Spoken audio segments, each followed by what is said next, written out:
Aquí en Neo TV, a esta hora presentamos El Testimonial, comunicación profesional para el análisis y debate.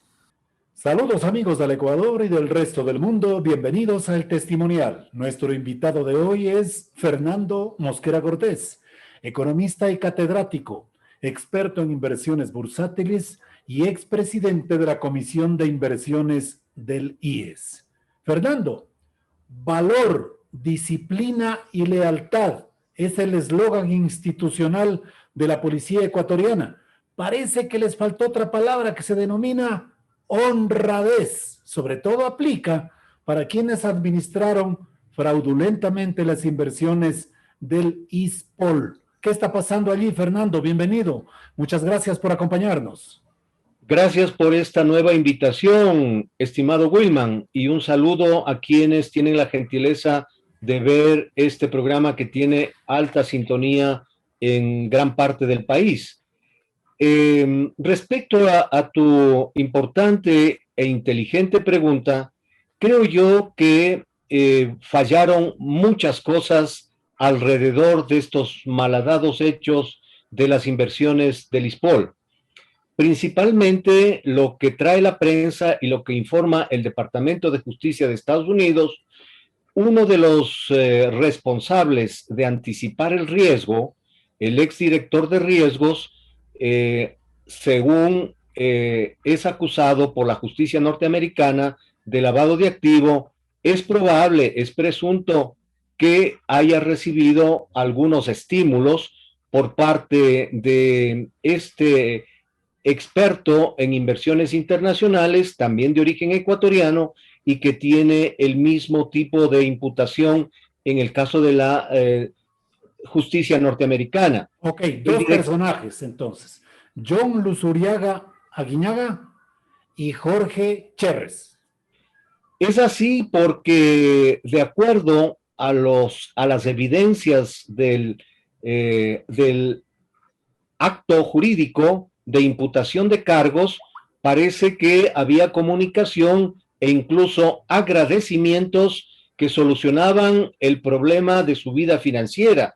Eso, en palabras que entiende todo el público, es un soborno, es un estímulo económico para no anticiparse el terrible riesgo que existía en esas inversiones y que este momento está las 2/3 partes, un poco más tal vez, del patrimonio del Instituto de Seguridad Social de la Policía en notable riesgo. 900 millones de dólares. Un poco más de 900 millones de dólares, de los cuales hay 3 operaciones que son unas operaciones swap con la garantía de bonos de deuda interna. Hay otros con pacto de recompra de bonos soberanos del mercado internacional y otro tipo de inversiones que no han tenido la anuencia para que el Departamento de Riesgos anticipe que eran muy riesgosos para los intereses de esa institución de seguridad social policial. Fernando, ¿se perdieron esos 900 y más millones de dólares? ¿Es difícil de recuperarlos? ¿Están en un túnel con escasísima luz? ¿Qué está pasando? Me parece que aquí fallaron especialmente las administraciones de aquel momento de los órganos de control, tanto de la Superintendencia de Compañía, Valores y Seguros, sobre el cual están el control de las entidades que permitieron la negociación, es decir, Bolsa de Valores de Guayaquil, es decir, Depósito Centralizado de Valores, que se tomó atribuciones, un director de operaciones, para firmar convenios que no estaban previstos en la legislación ecuatoriana para la custodia en el exterior de estos papeles originados en deuda interna y en deuda soberana del Ecuador. ¿En qué periodo anual se puede determinar la responsabilidad de las autoridades de control que usted ha citado? Desde el año 2014 hasta el 2017, y es las actuales autoridades de la Superintendencia de Bancos quien inician la investigación en ese instituto, y es una revista de amplia circulación en el Ecuador, quien pone de evidencia el riesgo que tenían esas inversiones policiales. Y esas instituciones, por la anterior administración, fueron demandadas por cantidades millonarias para que no corra peligro el riesgo de reputación de la institución policial. Pero los hechos nos van dando cuenta que hubieron actos irregulares y recibos de dinero para estimular la toma de decisiones en inversiones de alto riesgo. Ahora, el señor Cherres tuvo tanto poder, influencia psíquica, para llamarle así, echar un poco de broma en lo que estamos platicando, para convencer a toda una comunidad de dirigentes del ISPOL. Las autoridades institucionales lo desconocían, como para que él, con sobornos dirigidos presuntamente al señor Lozuriaga, haga lo que hizo con los fondos del ISPOL. Fernando, ¿cómo se explica usted? Si las autoridades nacionales fallaron en el periodo 2014-2017, me refiero a Superintendencia de Bancos y todos los que ha citado usted, ¿cómo es posible que internamente la institución no haya advertido el problema, Fernando? Actuó don Dinero y un hombre del maletín que ha quedado en evidencia los depósitos, tanto en efectivo, en cheques y también en tarjetas de crédito en favor de algunas personas relacionadas a la toma de decisiones. Y es así que, según la prensa y una revista que hace periodismo de investigación, algún familiar de algún alto directivo policial también recibió un estímulo económico respecto a estas inversiones, y aquella persona trabajaba como asesor o asesora financiera dentro del Instituto de Seguridad Social de la Policía. Entonces, estas investigaciones están desarrollándose en la Fiscalía, y creo yo que la Fiscalía ecuatoriana ha recibido un gran apoyo de la justicia norteamericana para poner en evidencia estos actos que han sucedido. Entonces, no es que el señor Cher es demasiado inteligente para conseguir la cooperación tanto de las autoridades internas del ISPOL, el director de riesgos, el director económico financiero, el director de inversiones, el director jurídico. Entonces, es una trama que estaban comandados con una persona que era el presidente de esa comisión, y por lo tanto no sería nada raro que situaciones similares hayan pasado y que alguna persona ayudó a la toma de decisiones transfiriendo recursos económicos que las investigaciones podrán determinar si son ciertas o no, si es que efectivamente equivalen a este tema.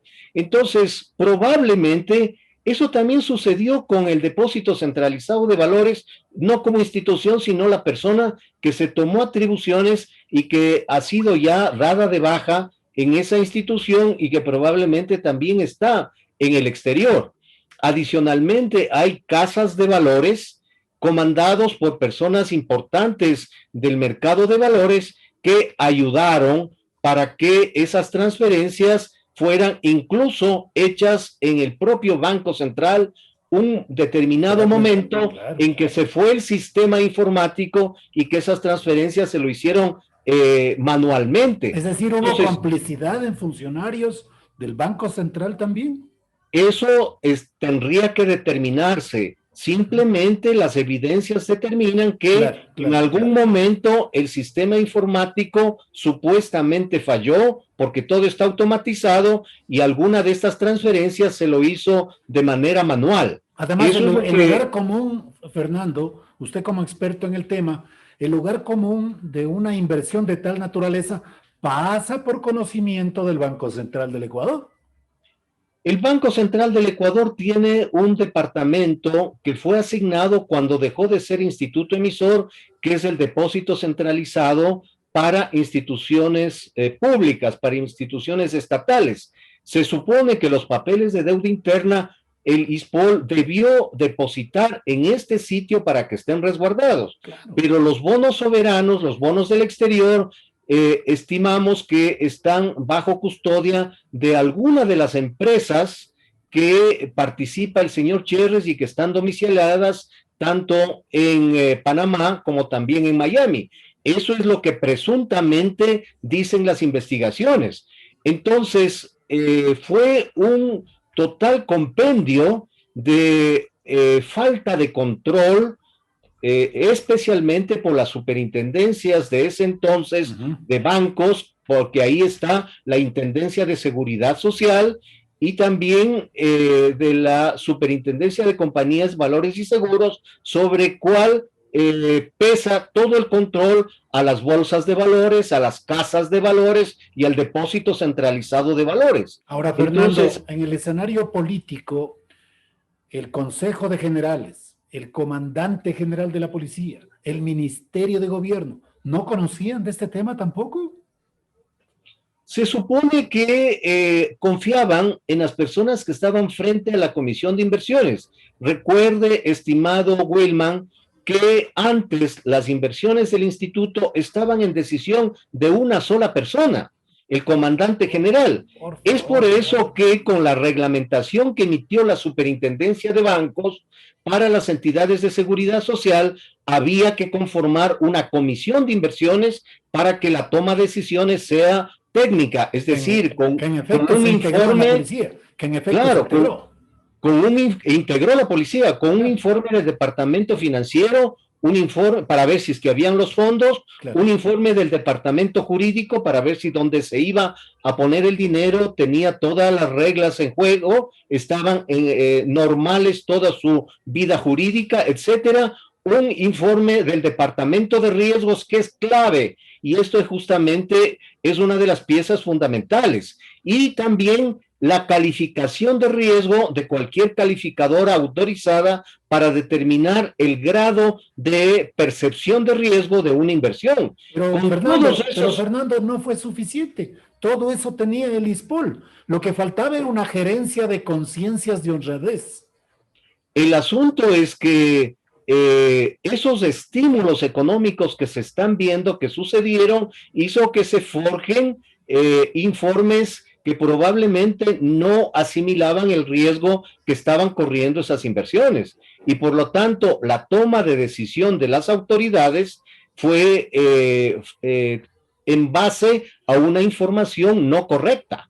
Claro, exactamente. Ahora, ¿es posible que con el apoyo de la justicia norteamericana se haga justicia finalmente y se recuperen esos dineros y los responsables paguen en un centro penitenciario? ¿O lo ve muy difícil usted, Fernando, conocedor del mercado internacional bursátil, que se puedan encontrar esos recursos en primera instancia y luego a los responsables?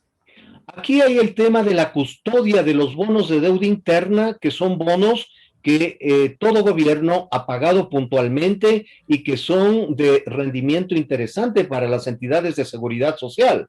Yo recuerdo que en el Seguro Social los bonos de deuda interna que eran entregados nunca dejaron de ser pagados a tiempo convenientemente. Están salvados, el problema también está en los bonos soberanos, que esos fueron inadecuadamente registrados a valor nominal cuando eso debía hacerse a valor de mercado, ya que los bonos soberanos del Ecuador por el riesgo país tienen un descuento actualmente del 30 y 40%, que es menor a lo que sucedió en el año 2001-2002, que el Estado ecuatoriano entró en cesación de pagos, técnicamente en default. Ahí el descuento era del 70%, eran realmente papeles basura que estaban negociándose en el exterior a la altura del gobierno del doctor Gustavo Noboa Bejarano. Entonces, esos papeles, tanto los de deuda interna y deuda externa, lo que primero tiene que hacer el instituto es ver dónde están guardados, dónde están custodiados, cuál es el beneficiario de esas garantías, para poder ejercer el derecho de la propiedad. Ahora se supone que fueron empresas del señor Cherres quien fue asesor, estructurador, negociador, comisionista, luego custodio de las inversiones, y que probablemente todas sus empresas que tienen nombres similares, no solamente aquí en el Ecuador, sino también en Panamá, probablemente, y es por eso que se determina estas empresas en Miami, pero que probablemente deben tener, no sé si con el mismo nombre u otros nombres, en el país independiente de México, donde se supone que este momento está aquel señor. Sí, señor. Entonces, de esa manera, una vez que la cooperación internacional determine quién está custodiando esos papeles, se iniciará el largo proceso jurídico de recuperación de los valores. Es decir, sí, con mucho trámite jurídico, claro. esperemos que pueda recuperar en este tipo de papeles un poco más de 500 millones de dólares en una operación que supera los 300 millones y otra operación que supera los 200 millones. Pero hay también otros 300 millones que en parte son inversiones aquí en el Ecuador y también incumplimientos ya de las empresas que debían pagarle los rendimientos financieros al Instituto de Seguridad Social de la Policía Nacional. Fernando, usted habló de 3 operaciones bursátiles. Por favor, si las explica. La primera de ellas era un proceso swap, una operación de inversiones que significa que cómo operó el dinero hasta llegar a ese punto ciego de desconocimiento de su destino. Un inversionista recibe en garantía de su inversión los papeles, ya sea de deuda interna o sea de deuda externa, con el propósito de que cuando llegue a término se pague el capital y los intereses y se recuperen los papeles que están en garantía. En este caso, el ISPOL. El ISPOL, claro. Es decir, en eso están 2 operaciones, una operación swap que también es una operación a término con pacto de recompra y la otra que es directamente un reporto con pacto de recompra con papeles de la deuda soberana.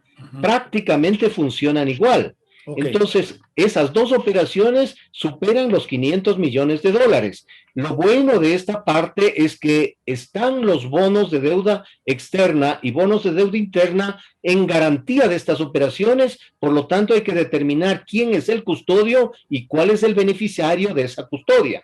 Pero hay otro tramo que está compuesto por otras inversiones en el ámbito nacional y que están determinando que no eran justificados de acuerdo a la reglamentación del mercado de valores, como ser partícipes de fideicomisos mercantiles para disfrazar operaciones que en la realidad eran créditos a varias instituciones y que algunas ya están acusando temas de no pago.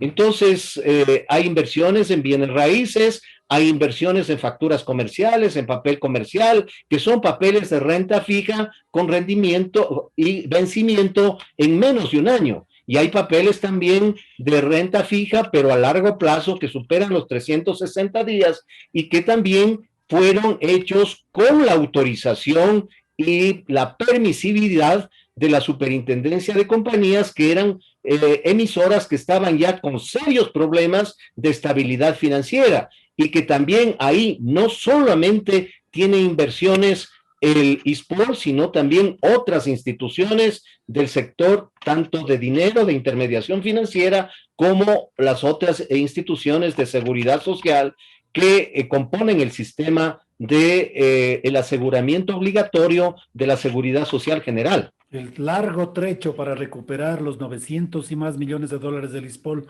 Fernando, entonces empezaría en el momento que lo aprehendan, que lo detengan al señor Cherres, que presuntamente está en México. A partir de ahí empezaría entonces la operación de largo proceso jurídico que usted ha señalado para recuperar los dineros. Creo que la intención de las actuales autoridades que manejan la seguridad social policial, recuerde que la seguridad social policial está dividida en 2 instituciones. Uno es el servicio de cesantía de los policías y el otro es el Instituto de Seguridad Social Policial. Lo primero no está en riesgo, usted lo ha dicho. Sí, el ISFA, está el seguro de cesantía al interior del ISFA y lo mismo en el seguro general de que lo maneje el IES, el seguro de cesantía es parte del IES. En el caso de la seguridad social son dos cosas. Los problemas detectados es en el ISPOL, no es en el fondo de cesantía de la policía. Correcto.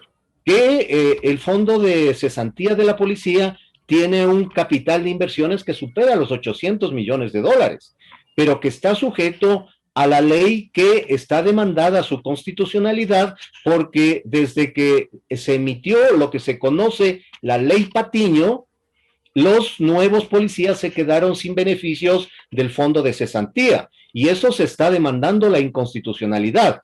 Por otro lado, es el patrimonio del Instituto de Seguridad Social Policial que superan los 1.500 millones de dólares, de los cuales un buen tramo está prestado a los propios policías, que se llaman inversiones privativas.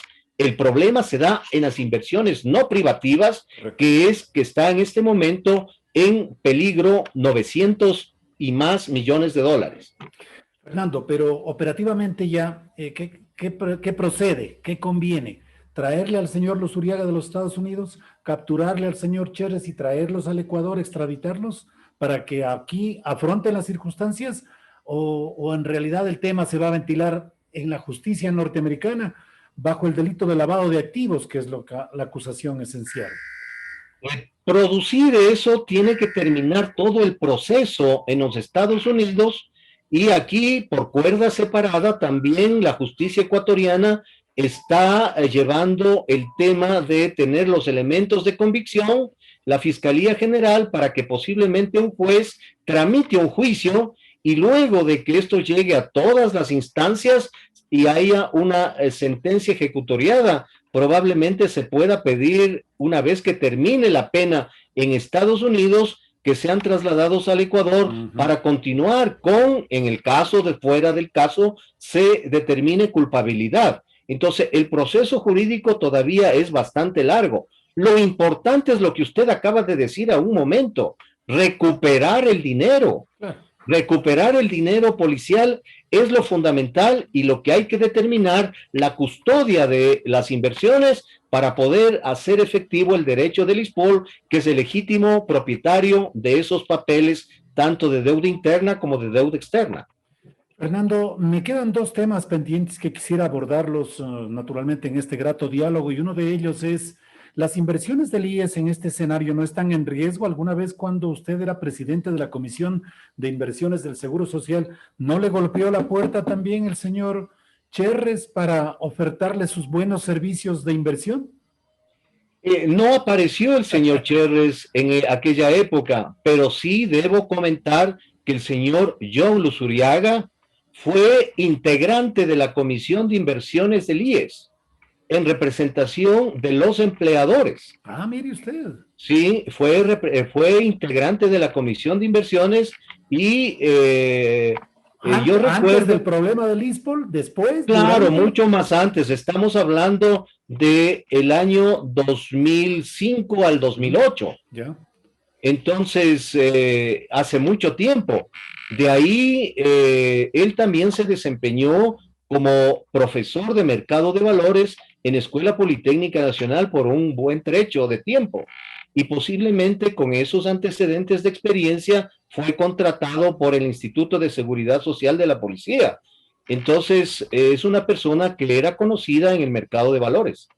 Bueno, Fernando, entonces vamos a capitular este grato diálogo con el tema de la dolarización, que es otro punto también que en las últimas horas el gobierno nacional despertó el interés de protegerla. ¿Está en riesgo? Mire, estimado periodista, amigo, licenciado, usted está tratando o comienza a tratar un tema que amerita mucho tiempo para el análisis. Sí, señor. Yo diría que las condiciones propuestas, porque eso no le interesa al Fondo Monetario Internacional, le interesa al Ecuador, que ningún gobierno en el futuro eche mano de la Reserva Monetaria Internacional para utilizarle en gasto público. Entonces, es esa una reclamación de tipo técnico, y la respuesta del Ejecutivo actual es preparar un proyecto de ley que ha sido calificado de emergencia económica para que sea tratado por la legislatura.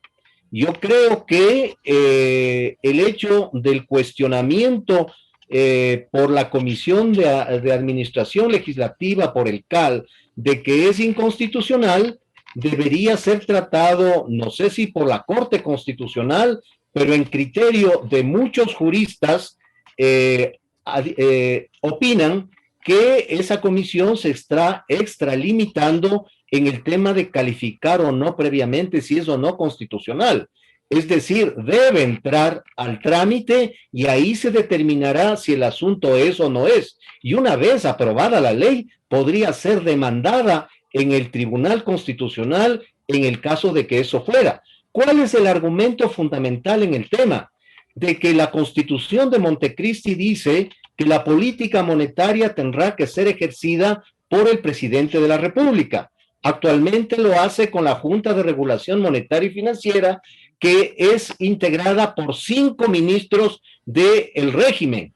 Y por lo tanto, técnicamente, no es conveniente que el mismo ministro que maneja la política fiscal, es decir, las cuentas de ingresos y gastos del Estado, sea también el responsable de la política monetaria, porque va a llevar el agua a su molino, que son los intereses de cada gobierno. Y por lo tanto, eso tiene que ser separado y manejado técnicamente de manera independiente, como sucede en todo el mundo, en todos los países. En tales circunstancias hay que cambiar el directorio, darle soberanía, darle independencia, pero el tema de la dolarización está en riesgo el uso de los dineros depositados precisamente en el Banco Central. ¿Cuál es la panorámica? Parece que ahí lo político y lo electoral se está confundiendo frente a una institución que está cumpliendo su papel. Y yo lo que voy a decir es un tema muy delicado.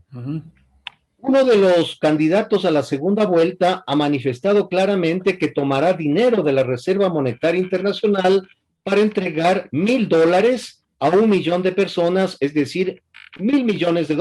Andrés Arauz. Por otro lado, ha hecho declaraciones públicas que tomará dinero del Banco Central para pagar a municipios y consejos provinciales. Esperemos que esas declaraciones, en tanto en cuanto podría ser elegido presidente de la República, podría generar un enorme pánico bancario. La gente, al saber que va a manejar esta persona de esa manera los dineros de la Reserva Monetaria, que en la parte del encaje bancario, que es un porcentaje de los depósitos de la gente en el Banco Central, y que eso es parte de la Reserva Monetaria y que tiene que tener un contravalor del 100%, y otra parte es el fondo de liquidez, que también un porcentaje pagan las instituciones por el seguro de depósito, y que jurídicamente, si bien no están bajo el control de la Superintendencia de Bancos, sino de la Corporación del Seguro de Depósitos, la gente se puede poner muy nerviosa y retirar el dinero de los bancos, y por lo tanto los bancos entren en un proceso de iliquidez producto de esta posibilidad de elección electoral, y eso podría acarrear gravísimos problemas a la economía. Por lo tanto, yo creo que usted acaba de dar en el punto. Esto se está convirtiendo en un problema de tipo político electoral, y que eso hace mucho daño a la estabilidad del sistema financiero y a una ejecución correcta de la política monetaria. Ok, entonces la Asamblea Nacional lo ha rechazado por segunda ocasión al proyecto de ley económico urgente del presidente Moreno. ¿Corresponderá entonces enviarlo por una tercera ocasión? Justamente, ¿por qué rechaza el CAL? Porque hay 4 integrantes de ese organismo que están proclives a que no entre una prohibición de que cualquier gobierno a futuro tome dinero que pertenecen a los depositantes en una minoría, y también de entidades del sector público como la seguridad social, que las instituciones son estatales, pero el dinero es privado de los afiliados y asegurados. Y por lo tanto, no quieren que pase por este tema.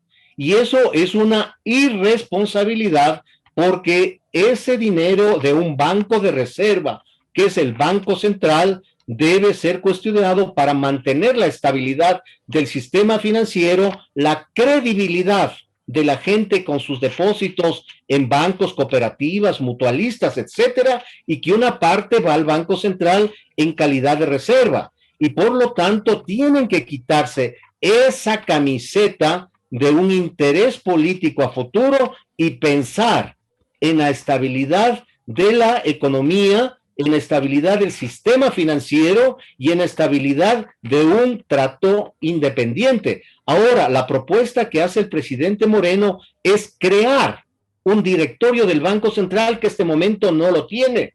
Hay la Junta de Regulación Monetaria y Financiera conformada por 5 ministros de Estado y por lo tanto no se está manejando técnicamente el tema de la política monetaria en dolarización. Fernando, muchas gracias, su gentileza. Gracias por comparecer a El Testimonial. Muchísimas gracias, siempre a la orden. Fernando Mosquera Cortés, economista y catedrático, experto en inversiones bursátiles y expresidente de la Comisión de Inversiones del IES, en su participación aquí en nuestro programa El Testimonial. Muchas gracias, economista. Gracias a usted. Hemos presentado El Testimonial, transparencia de la verdad. De lunes a viernes desde las 18:30.